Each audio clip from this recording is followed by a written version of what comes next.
जय हिंद बच्चों, आज हम लोग फिर से पढ़ना चालू करेंगे। ये जो टॉपिक चल रहा था ऊर्जा के स्रोत, उसमें हम लोगों ने सौर ऊर्जा, गैर परंपरागत ऊर्जा के स्रोत पढ़ना चालू किए थे।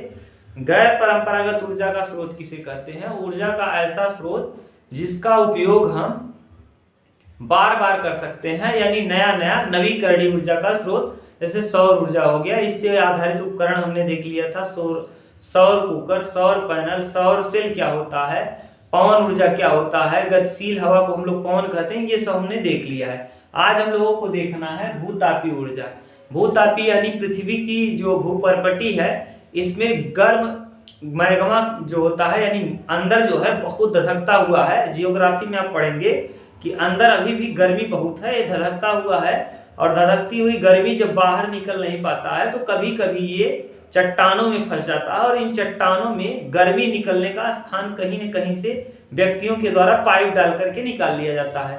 तो जब माने पृथ्वी के अंदर के गर्म ताप की वजह से ऊष्मा यानी गर्म भाप को हम क्या करते हैं, किसी उपकरण के द्वारा या पाइप के सहायता से चट्टानों में फंसे हुए गर्म भाप को निकाल करके उसे टरबाइन पर फेंक दिया जाता है, और टरबाइन घूमने लगता है और बिजली उत्पादित हो जाता है। तो ऐसी ही क्रिया को हम भूतापीय ऊर्जा कहते हैं, यानी पृथ्वी के ताप की वजह से जो ऊर्जा उत्पन्न होती है उसे ही हम क्या कहते हैं, भूतापीय ऊर्जा कहते हैं। देखिए पता ही चल रहा है, भूतापीय यानी पृथ्वी के ताप बढ़ने की वजह से जो ऊर्जा पृथ्वी के अंदर संग्रहित हुई है यानी एकत्रित हुई है, उस ऊर्जा को हम क्या कहते हैं, भूतापीय ऊर्जा कहते हैं।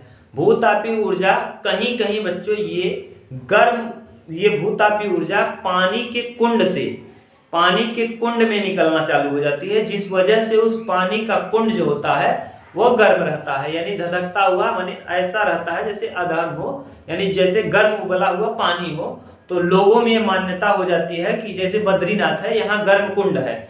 गर्म कुंड होने का यही कारण है कि वहाँ भूतापीय ऊर्जा है, और जो पृथ्वी का ताप था वो पानी में आके मिल गया, और पानी मिलने की वजह से जो पानी है वो गर्म हो गया। और लोगों में ये भ्रम है कि भगवान की वजह से ऐसा है, लेकिन किसी की आस्था को ठेस नहीं पहुंचाना है। जिसका जो मानना है वो सब सही है, लेकिन साइंस के अनुसार अगर देखें तो पृथ्वी के ताप की वजह से वह गर्मी ताप की वजह से पानी को गर्म कर देता है। इस वजह से वो पानी क्या होता है, गर्म रहता है। इसीलिए उन गर्म पानियों को लोग देखने भी जाते हैं और कहा जाता है ये गर्म कुंड है। तो इस गर्मी को हम लोग क्या कहते हैं, इसी को हम लोगों को समझना है, और ये भूतापीय ऊर्जा के विषय में हम लोगों को अच्छे से समझना है। इस गर्मी को हम लोग गर्म चश्मा भी कहते हैं। इस गर्मी को हम लोग क्या कहते हैं, गर्म चश्मा। यानी भूतापीय ऊर्जा पृथ्वी के ताप की वजह से, यानी पृथ्वी के ताप की वजह से, पृथ्वी के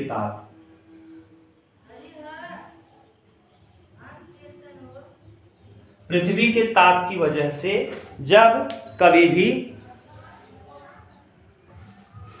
अब ऐसी स्थिति में पृथ्वी का जो ताप है उस ताप की वजह से, यानी पृथ्वी के अंदर जो गर्मी है, जैसे मैग्मा है और सब भी है, इन गर्मी की वजह से पृथ्वी के ताप में वृद्धि हो जाती है, और पृथ्वी के ताप में वृद्धि को ही हम क्या कहते हैं, भूतापीय ऊर्जा। और ये भूतापीय ऊर्जा को हम गर्म चश्मा या निकास मार्ग भी कहते हैं। और इस निकास मार्ग जिस स्थान पर निकलता है, कभी कभी ये डायरेक्ट बाहर किसी स्थान पे निकलने लगता है, तो ऐसी स्थिति में यदि इसका संपर्क पानी से हो गया तो पानी से होने पर ये पानी को गर्म बना देता है, और पानी को गर्म बनाने की वजह से ये गर्म भाप की तरह पानी निकलता रहता है। तो लोगों में भ्रम है कि ये क्या है, गर्म कुंड है। ये आपको बद्रीनाथ में देखने को मिल जाएगा, बहुत ज़्यादा फेमस भी है बद्रीनाथ का ये गर्म कुंड। लोग देखने के लिए पर्यटक वहाँ जाते हैं। तो यही कारण है भूतापीय ऊर्जा का, पृथ्वी के ताप का संपर्क उस गर्म कुंड से हो गया, जिस वजह से उस पानी का टेम्परेचर बढ़ गया और वहाँ से भाप निकलने लगा, जिसको देख करके लोग सोचते हैं ये भगवान की कोई कृपा है। ये आस्था को ठेस नहीं पहुंचाना, ये लोगों में जो है उसको समझिए, लेकिन साइंस यही कहता है। इसे उष्ण स्रोत भी कहते हैं। ये चट्टानों, और कभी कभी ये गर्मी, अभी तो जहां निकल गया मान लीजिए वहां तो ठीक है, लेकिन कभी कभी ये गर्मी कठोर चट्टान है तो वहां से बाहर निकल नहीं पाता। तो ऐसी स्थिति में मानव इसका खोज करके इसमें किसी भी तरीके से इस चट्टान में, मान लीजिए यहाँ इस चट्टान है, यहाँ गर्मी है, तो खोज करके मानव इस स्थान से इसको पाइप के द्वारा क्या करता है, बाहर निकाल लेता है इसको। इस भाप को पाइप के द्वारा बाहर निकाल लेता है। और ये आप जो कोयले का सहायता लेकर के इसको क्या, अभी देखिए अभी आप पढ़े होंगे, इसके पहले वाले वीडियो हमने बताया है कि जो कोयले को जलाकर हम बिजली बनाते थे, या फिर पेट्रोल डीजल को जलाकर, या फिर जनरेटर में तेल डालकर हम बिजली बनाते थे, अब ये भाप अपने आप बन गया है पृथ्वी के ताप की वजह से। और इस भाप को हम पाइप के सहारा से निकाल करके किसी टरबाइन पर फेंक देते हैं इस भाप को, और ऐसी स्थिति में बिजली बन जाता है। इस वजह से इसे हम क्या कहते हैं, भूतापीय ऊर्जा। और भू माने पृथ्वी के ताप से हम लोगों को क्या मिल गया, ऊर्जा। और ये क्या है बच्चों, सब जगह मिलना संभव नहीं, जहां चट्टानों में फंस जाता है वहीं से इस भाप को हम निकाल लेते हैं। ये सबसे ज्यादा न्यूजीलैंड और संयुक्त राज्य अमेरिका से निकाला जाता है। चलिए हम इसके बाद नेक्स्ट टॉपिक देखते हैं, तब तक स्क्रीनशॉट ले लीजिए आप इसका। अगला टॉपिक है समुद्र ऊर्जा। ये भी समुद्र ऊर्जा भी, ये देखिए समुद्र ऊर्जा,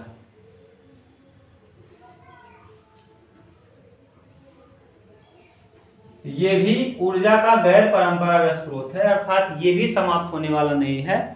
तो इसको ही भी हम क्या कहते हैं, पृथ्वी पर 3 हिस्से में समुद्र है और एक ही हिस्से में क्या है, माने स्थल है। तो 3 हिस्से पर जल है, एक हिस्से पर स्थल है।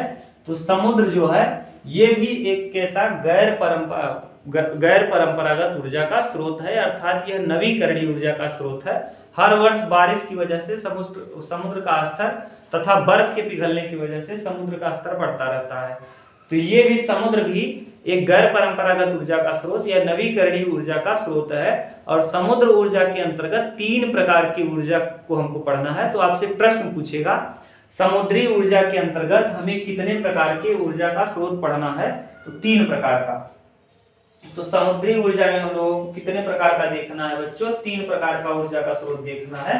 पहले प्रकार की समुद्री ऊर्जा को हम लोग कहते हैं ज्वारीय ऊर्जा।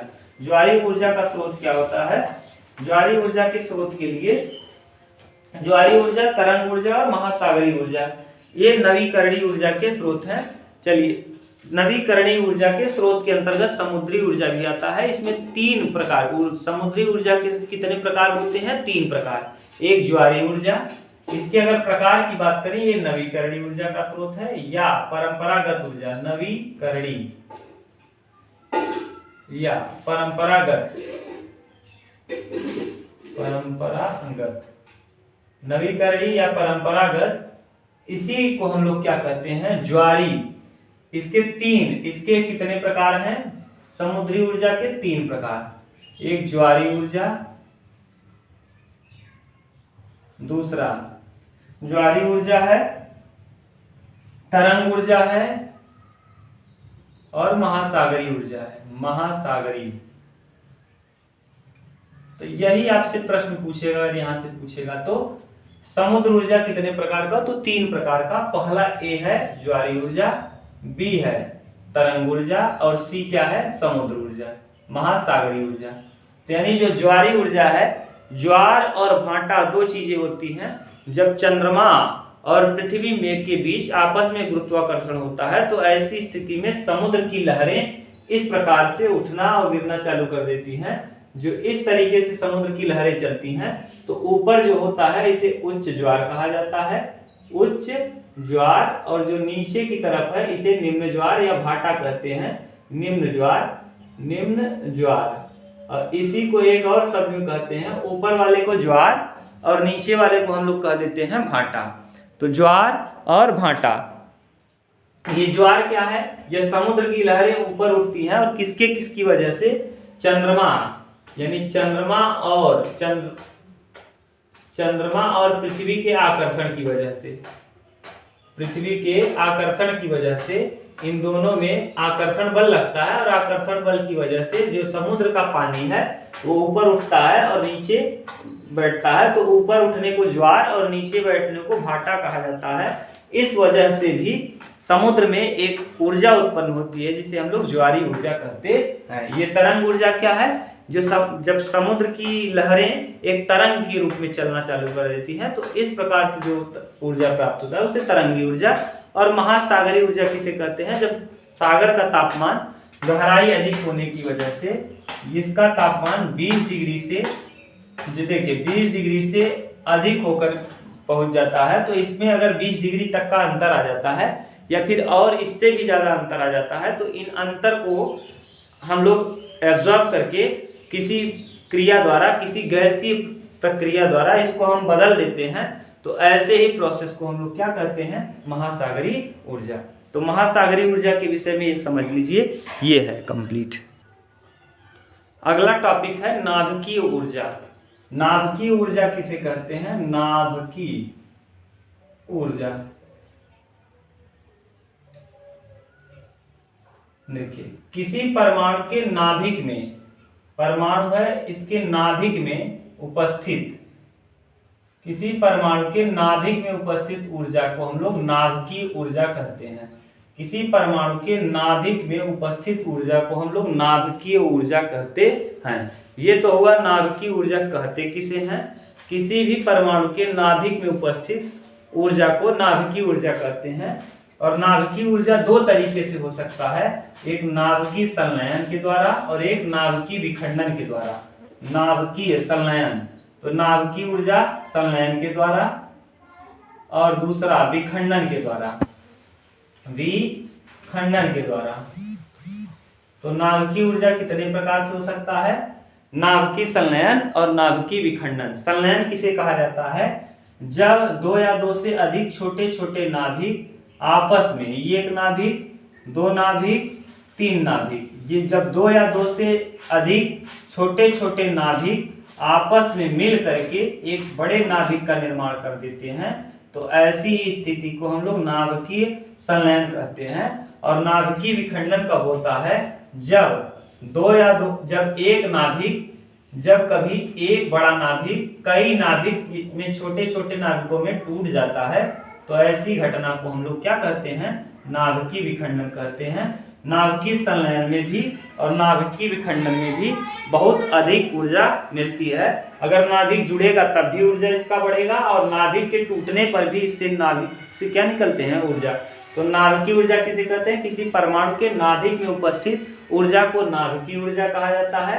नाभिकीय ऊर्जा दो प्रकार का होता है, एक नाभिकीय संलयन और एक नाभिकीय विखंडन। संलयन किसे कहेंगे, जब दो या दो से अधिक छोटे छोटे नाभिक आपस में मिल करके एक बड़े नाभिक का निर्माण कर देते हैं, तो ऐसी स्थिति को हम नाभिकीय संलयन कहते हैं। और नाभिकीय विखंडन किसे कहते हैं, जब एक बड़ा नाभिक छोटे छोटे नाभिकों में टूट जाता है, तो इसे हम लोग क्या कहते हैं, नाभिकीय विखंडन कहते हैं। नाभिकीय संलयन पर आधारित होता है क्या, सौर ऊर्जा, यानी सूर्य जो आधारित है वो नाभिकीय संलयन पे आधारित है।